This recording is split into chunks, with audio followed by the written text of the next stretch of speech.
welcome back to the channel. I'm the GCSE science teacher, and in today's video we're going to be talking about different ways, different tips that you can get a better grade in your GCSEs. And yes, we are pretty much in exam season now. If you looked at the thumbnail of the video, you'll know that at time of posting we are 80 days until the real GCSEs begin, specifically the biology exam. Of course, this channel is focusing mainly on GCSE biology, chemistry and physics, but all of the GCSE exams will be around that time too. So I am going to be posting lots of revision resources for you guys as the time gets nearer and nearer to the exam. If you have any specific questions or video requests, please do feel free to let me know.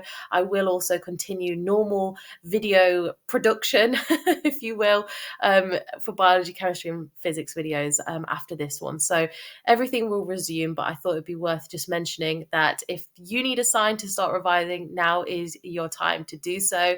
And if you have any revision tips and tricks of your own, please feel free to share them in the comments, because maybe we could get a discussion going on and build the community that we have already, which is growing every day. Speaking of, please do subscribe if you haven't already. Thank you so much if you have, and share this with someone else you think may, benefit from learning about it. So first thing we want to talk about is perspective. Your GCSE exams, yes, of course, they are very important. You've probably heard this a million times by now. Everyone will say to you, your GCSEs are the most important part of your life because they basically underpin everything going forward.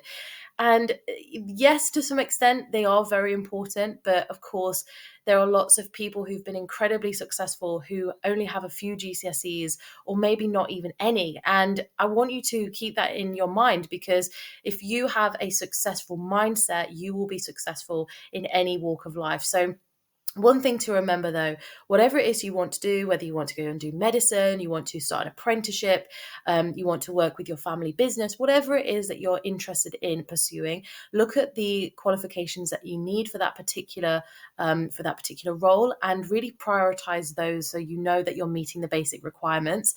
Another thing to also consider, a lot of students that I teach are very hyper focused on reaching the very, very, very best grades. And I love that. That's a fantastic quality to have.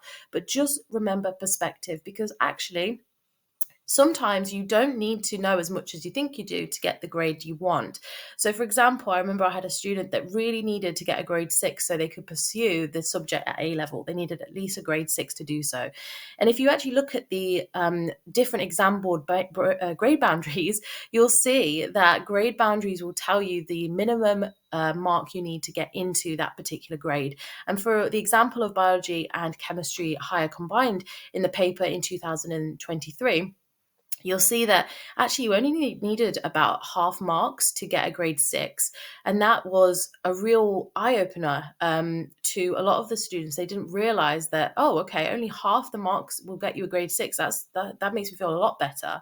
And it's just having that perspective and actually looking at it in a wider way, as opposed to just thinking you have to get top grades to get the top to get top marks to get top grades. Often you only need a certain amount to get a certain level of grade. So just keep that in mind, and that should hopefully make you feel a bit better. The other thing to mention as well, a lot of students will say they just don't know where to start, and I would just say make a positive start. Go with a subject that you really enjoy, one that you feel confident about. A lot of the time students enjoy subjects they feel they are good at. So if you feel really good at physics and you like maths and things like that, start off with that. Build your confidence up. If you find maybe biology is a bit harder, you want to work into that. You obviously don't want to cast it aside and leave it and never do it, but you want to kind of work into that once you've built your rhythm and you've built some habitual revision techniques as well. That way your confidence will be built up and you'll actually feel like you're going to do the revision. You may also, if you're someone who finds they don't have a lot of time or you don't want to spend a lot of time revising, one way to maximize your revision is actually to combine techniques. So if you're watching a video, say for example on my channel or maybe another creator's channel, you may want to pause that video and make some flashcards alongside it, and that way you are actually maximizing the revision you're doing because you have already got those flashcards that you can use later on, instead of watching a video and then stopping after 30 minutes and making flashcards. Instead, you're doing it at the same time, and it kind of speeds up what you're actually doing. One thing to mention, this is a bit of a kept a secret. I've mentioned it a few times, but still students are asking about the specification and what this means. The specification is an amazing, beautiful document that me and other teachers will use to plan your lessons. And this is directly from the exam board. So if I knew I needed to teach a lesson on electromagnetism for AQA students, higher combined students, I would go to the specification to find out exactly what I needed to teach. And that way I know that I'm giving every key bit of information to those students so they can excel. The one thing that students don't realize, you guys actually have access to this as well. If you go on the website for your exam board and type in specification, you can actually find it. I'll actually link some for you in the description box below as well. But these are open access. You can print these off, you can highlight them, you can go through them, make a checklist out of them. That's often what I do for my students. I give them a checklist. RAG rating your revision really helps. So red for things that you find difficult, amber for things you find okay, and green for those confident topics that you feel great about. That way you can prioritize your revision. Remember, the specification is not only useful to show you what you need to know, but also it can show you how you need to know it as well. So what I mean by that, it will have things like working scientifically in there. So there'll be bits of information about calculations and how to apply that knowledge, not just the key facts as well. If you find that you're getting quite overwhelmed with lots and lots of information, like in your textbooks, I would recommend you look at your specification, because your textbooks often will have extra bits of filler information that are really helpful to kind of build a bigger picture around the topic, but your specification will actually tell you the key details, and that way you can actually use your specification to make flashcards as well. And I'll show you how and what I mean by that and what it might look like. Last thing about this, in your specification, specifically for your physics exam, it will tell you about different equations you need to know. Some of them are on your equation sheet that you get given in the exam, but some of them are not. So be very careful about that, so you know which equations will not be on there. Also, your units for each of your measurements are not going to be on there. So for example, energy, the unit is joules. That won't be on your equation sheet, but you could be asked in the exam to write the unit. I would recommend you make flashcards on the units for your different equations, and that way you know what those units are, because they are worth sometimes like a mark or so, and that can come up a couple of times on the paper. So it's just a quick way of getting some easy marks as well. Okay, so here are just some general tips for you guys before the exam begins. So on the day of the exam, you get there, obviously get there early, make sure you have some time, make sure you have something to eat before the exam. There are studies that show that eating and drinking and feeling rested the night before, it does obviously make you feel better, it makes you feel more prepared. All of that being said, we know this information, okay? But one thing students often struggle with, especially in the mock exam, it becomes very clear and obvious. I do notice this. A lot of students don't know exactly what the paper is meant to look like. So when we say check your paper, make sure you got the right paper, a lot of students don't realize what the paper should look like. And I laugh because it happens every year, although I try to drill this into my students that this is what the paper looks like. There are the odd times where some students are a bit confused, and I can see why, because especially for AQA, there are lots of different versions of the exam, and that can make things really confusing. So let me help you out. If you look at your paper, you'll see it will have a big letter on it. So this one has a big H on it. That tells you that is a higher tiered paper. It also says higher tier as well. It says it's paper 1. So you'll have 2 papers per subject for science. So you'll have 2 biology papers, 2 chemistry papers, and 2 physics papers, regardless of what your level is, whether it's high combined, triple science, foundation. And this is all just for AQA, by the way. When you look at your paper, of course, make sure it's paper 1, if it's paper 1, or paper 2, if it's paper 2. If you're studying the higher tier subject, you'll see the H at the front. If it's foundation, it will say F. Also, how do you know if this is a higher combined paper or a triple science higher paper? Well, it says the word chemistry. If it said combined science or combined chemistry, you would know that that was a combined science. Okay, so you have to see the word combined. A lot of the time students don't realize that triple science, you can actually have foundation triple science. That just means you can get 3 separate GCSEs, as opposed to the combined sciences where you just get the 2 GCSEs and you combine your grades together. Triple science, you have 1 grade for biology, 1 for physics, and 1 for chemistry. So that's where that kind of confusion, I think, comes from. So obviously just check your paper, make sure you've got the right equipment. Something else to mention, and I will try and find the TikTok I saw of this, but it was a really, really great point. There was this whole notion that invisible pens or erasable pens are an absolute no-no in the exam, because when your paper gets scanned in, it can actually heat up the ink and actually cause it to be invisible again.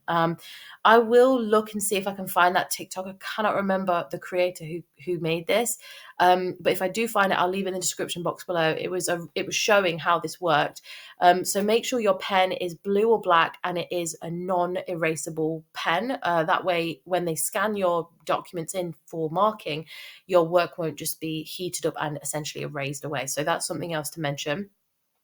Double check your candidate and center numbers, because those really matter. That identifies you to your paper. So if you use extra paper, make sure you write your candidate and your center number on both those bits of paper too. You will be given this in the exam. You don't have to remember this. They'll give you this on your desk. Just make sure that those numbers match if you use any extra paper. Your periodic table for chemistry you'll be given, your calculator you'll be given an equation sheet as well. Remember, calculators, I've got to say it, if you type it, you must write it. I always say that. And also, I always say to my students, don't feel like you have to do this in a chronological order. When you see your paper, you don't have to start at the front. You can flick through and have a look through your paper to see the sorts of questions that might come up. Often though, just generally speaking, the actual first few questions on the paper will be the easier questions. So that's why they often put them at the front, to ramp into the difficulty. But if you know that you can answer tick box questions quite quickly, but long answer questions you want a bit more time on, you may want to focus your attention on that at the beginning whilst you have the most you're essentially starting your paper, you've got the most time. And then remember, one tip I always have is looking at the actual place you're going to be doing your exam. So if you know you're going to be going to the hall, and that can be quite scary because you never go into the hall. I know some students might not find this intimidating, but I know a lot of students may as well. Actually go and visit the place you're going to be doing the exam. You might not be able to go in because obviously it's an exam room, so they won't let you go in there. But if you just walk past it, you have a little look inside the room. If you talk to your teachers and say, for example, knowing where you're sitting, a lot of students I've taught in the past get quite anxious because they might not know where they're sitting and they're in front of their entire year group. If that is you and that is making you feel stressed out, go and speak to your teacher. I've had lots of students talk to me about this, and the mock exams that you do will help prepare you for that. So it's kind of a practice. But if that's something you're worried about and that's something that's making you feel a bit anxious, definitely talk to your teacher. You could even see if you can go into the exam hall early before other people join, before the exam starts, so that you're there and you know where you're meant to be sat. That's something that I've heard has been arranged in the past for students. So definitely talk to your teachers, talk to your invigilators as well, and see what can be done before the exam. So now hopefully you know what you need to revise for your GCSE exams. You know the specification, you know the content, you've made some flashcards and you're good to go. But a lot of the time students find, how do I actually brace this idea of revising? Where do I begin? Do I start now? Should I start later? My best piece of advice for you, if you're in this situation, is to start as early as possible. This is your sign to start revising, is what I'm saying to you, okay? So one thing to make sure you have is some sort of schedule, whether it's just a piece of paper that keeps you accountable and keeps you on track. And you can actually see how much progress you've made, and that will actually build that confidence that you feel. If you can see that you've put weeks and weeks into revision, you'll actually start to feel a lot better about the entire process as well. Also, if you are struggling to know where to write these things down, you can just use your phone, use your notes app to maybe schedule out a plan. You can even use your calendar to help you remember, add some reminders to your phone. If you are more old school like me and you like to just write things out, I would recommend you go on Google, find a weekly calendar or just even a grid, and print that out if you can, and annotate where and what you're going to revise and when. So how do you do this? How would you actually start to build a revision timetable? Well, first of all, start off with your non-negotiables. What do you know in your life you cannot change. They are non-negotiable. Maybe you have to do something with your family, you have a birthday coming up, maybe you have a after school commitment, maybe you're part of a club or maybe some sort of sports team, and those are things that you can't really change. You have those commitments already. Pencil those in, put those into your calendar so you know you won't be revising at that time. The other thing you want to do after you've done this is to work out when your exams are. So I kind of alluded to this at the beginning of the video, but all of the exam dates for 2024 have now been published. You will be able to access this if you simply Google when is this exam and whatever exam board it is. I will link some useful resources to where you can find this information as well. But those exam dates have already been published and you can find them out. You'll also be able to find out whether they are a morning exam or an afternoon exam. And some exams may even fall on the same day. So just be very mindful of that and where you're going to prioritize your time. So once you've added in the exam dates, you've added in the non-negotiables, you can also then start to add in any of the subjects which are your main priority and focus. So like I said, if your main goal is to get a pass at GCSE maths so you can move on to your next stage and apply for a college course or something like that, you know that you'll need to prioritize that subject. So in this case, this example here, I've put maths in every single day of the calendar for a week to make sure that I am revising maths every single day. One thing you will notice is I haven't put a time on that. I haven't said it's going to be 20 minutes. I haven't said it's going to be an hour or 10 minutes. To be honest with you, I would avoid doing that so it's not so rigid. If you know that you are already finding this whole process quite overwhelming, the idea of saying to yourself, for the next 80 days until my exams begin, I'm going to be revising for 4 hours a day, you're not going to want to do it. And also remember, it's not just about getting to the 80 days when the exams start. You've also got to do the exams and maintain that pace and revision in between different exams. So you don't want to burn yourself out. So what I would recommend, you focus on your main subject, what you really need to revise, and you also think about how much time you can spend, even if it's just 10 minutes on maths, 20 minutes on Spanish, and 30 minutes on chemistry, something like that. So you know that you're spending a bit of time on every subject you need to. That way you're more likely to do it. And like I said at the beginning of the video, start with something that you feel confident about and work your way into those challenging topics. Space retrieval is a really key idea as well. Remember to break up your revision, have lots of breaks, of course, but also break up how you're revising. So let's say on Monday you do chemistry, maybe skip chemistry the next day and then go back to chemistry the day after. So that way you are chunking out all of your revision, you're spreading your time evenly on those subjects, but you're also constantly reviewing that information as well. Something I've put on at the end is kind of like potential tips for you. Some schools will have something called study leave. Some schools do not have study leave anymore. There will potentially be in your school some sort of revision plan for you. Utilize what you have in your school, but also remember that the progress you make is also the progress you make outside of the lessons as well. So if you know you have, say, a day of English revision, you want to go to that English revision prepared. You want to take some revision with you, have questions to ask your teachers, and really maximize the time you have, especially if you have a drop down day or something like that, where you can actually go and really make the most of that information and utilize those experts in that room who actually are teaching you that subject. And then last but not least, if you can, try and aim to revise every day. Now, before you guys think I'm going a bit overboard, you don't have to revise all day, every day. There's a difference, okay? You can do 10 minutes of revision every single day, and that is better than just loads of revision in one go at the end. So for example, I currently obviously am a teacher. I'm not revising anything. I'm not doing an exam or anything. However, I'm starting to learn a language at the moment. I'm actually using Duolingo on my phone, and every night I'll do about 5 minutes of Spanish practice. Now, for some people, they'll be like, 5 minutes, that's not much. But actually, I have done this for over 500 days now, and I'm starting to learn more and more. Now, of course, I'm not doing an exam in it, and 500 days is a lot more than 80 days. I get that. But even the smallest amount of revision will make the biggest amount of difference. So that's kind of what I'm trying to get at, and I hope that helps you. So there's something called the forgetting curve, and there was a kind of like a psychologist, an educational psychologist. He kind of came up with this idea. His name is Ebbinghaus, I believe is how you pronounce his name. I'll link the information I got this from in the description box, so you can refer back to it if you want to learn more. But the forgetting curve is a really great metacognitive approach to education. It shows us as people who learn, it shows us how we learn best. And it shows that actually once you learn something or you've been taught something, over time you start to quite quickly forget it if you don't revisit it. However, with more revisiting, with more retrieval and reviewing that subject, with a bit of space in between each review, you can actually start to retain that information quite quickly. And we call this retainment of information. We call this retention, knowledge retention. Something else to be aware of, it helps you identify the gaps in your knowledge. So when you've done your initial learning and you go back and review it, you'll start to say, there was little bits in that I forgot from the previous lesson. So let me go back and check.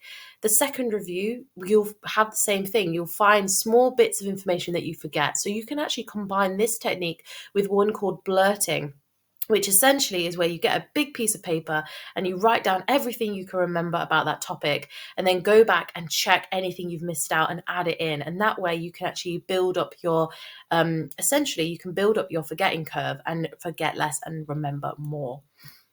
So my biggest piece of advice for you, when you're making flashcards, use the specification to make condensed notes, but make it a question. So this is a bit of the specification. There's loads of information here about plant and animal cells, but actually, if you look at it, you could ask the question, name 3 organelles which are not found in animal cells, but are found in plant cells. And on the back, you can have chloroplast, permanent vacuole, and cell wall.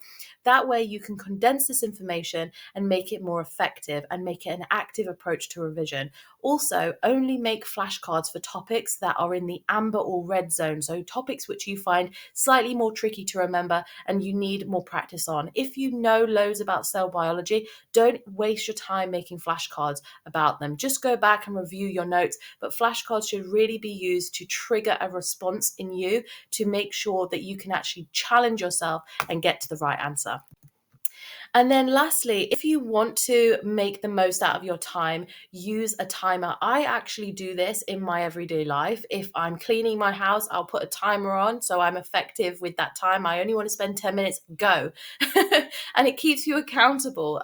Even in my work life, if I know that I want to spend 10 minutes replying to emails and I don't want to spend half an hour going through my emails, not really having a vision, utilize the time and set your timer so that you know you only have that time to dedicate. So for example, if you're doing some revision for history and you only want to spend 20 minutes, put a timer on for 20 minutes and just solely focus on that. And after the 20 minutes, you can actually give yourself a break. Breaks are really important. They are needed so you can actually rest and recover and think things through.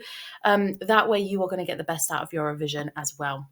So my final thoughts on this topic, if you did find this video helpful, like I said, do feel free to share it with someone else. If you have any revision tips for yourself that you want to share with other people, feel free to comment them down below in the comment section. I will leave some other helpful tips for you in the description box as well.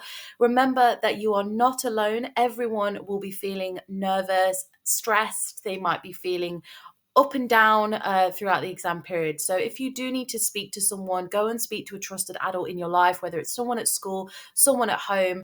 And remember, there are loads of online communities just like this one where lots of students are coming together to actually support one another. Whether you are just a silent viewer of mine or you've written a really kind comment, thank you so much for all your support to me. And hopefully I am showing you some support as well. And we can kind of support each other in this community. I think that would be an amazing thing to do on the internet. So thank you so much if you're part of the community. Feel free to subscribe so you don't miss any videos.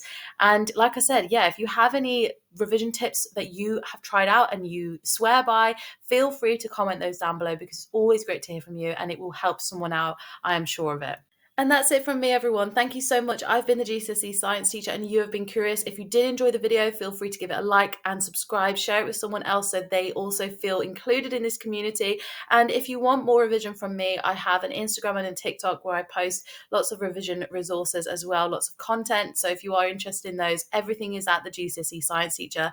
Normal videos for biology, chemistry and physics revision will continue every other day, which is my normal upload schedule. So feel free to click the bell so you don't miss any of those uploads. And thank you so much for your support. In the meantime, have a fantastic rest of the day and I'll catch you in the next one. Bye.